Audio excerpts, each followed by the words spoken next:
नमस्कार लताबाई. नमस्कार. परशु तू कशाला आलाय तिथे आणि काम काय तुझं?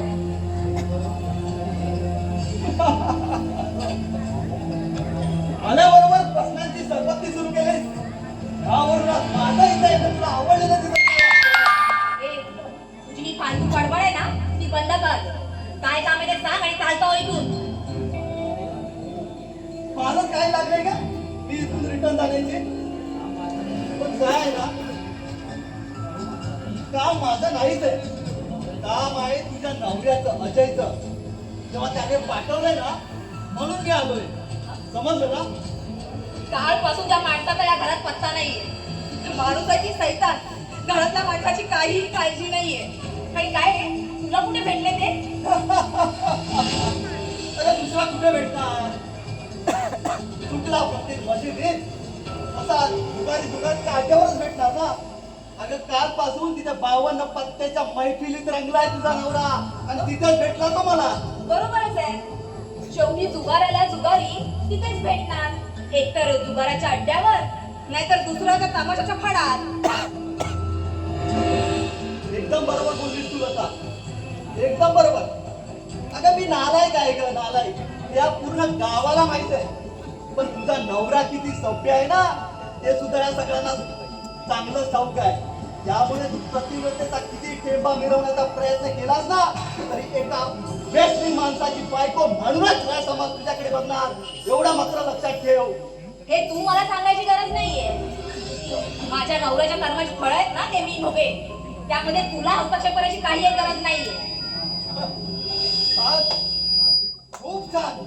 चांगलीच पोपटपंची करता येते का तुला? अगं मी तर तुला आतापर्यंत अगदी साधी बोळी समजत होतो. पण मला समजलं की हुशार नवऱ्याची अगदी हुशार बायको आहेस ते. कळलं ना? मग आता निघायचं इथून. लता, कोणासमोर काय बोलतेस ना ते ध्यानात ठेव. अगं तुझ्या दारात भीक मागायला आलेला भिकारी नाही मी. कुणाबरोबर कसं बोलायचं जरा लक्षात ठेव. अरे जा रे जा. तू मला हे शिकवायची काही गरज नाहीये. चांगल्याला वाईट बोलण्याची सवय नाहीये मला. आणि तुझ्यासारख्या नालायक माणसाला डोक्यावर घेऊन नाचणारी समाजप्रिय नाहीये मी. समजलं ना? अगं एवढी गमेंट काय कामाची? हा? काय कामाची? अगं फालतू मस्ती माणसाचा सर्वनाश करते आणि तुझा सर्वनाश आज जवळ आलाच आहे. तुझं वेड्यासारखी थया नादाला लावणार आहे तुझा नवरा तुला. लक्षात ठेव. आता जास्त दाबीच तू नकोस. हे आधीच सडलेले दिसतंय. कळून पडतील आणि हे तोंडाचं बोल काय ना तेवढं दूर आहे तुझ्याकडे. कळलं ना? अगं माझं बोलता येईल मी सांभाळील ग. नाहीतरी माझ्या तोंडाशी तुझा काही संबंध आहे का? परशु तोंड सांभाळून बोला. अशी घाणेरडी भाषा बोलायला मी तमाशाची नाची नाहीये. कळलं?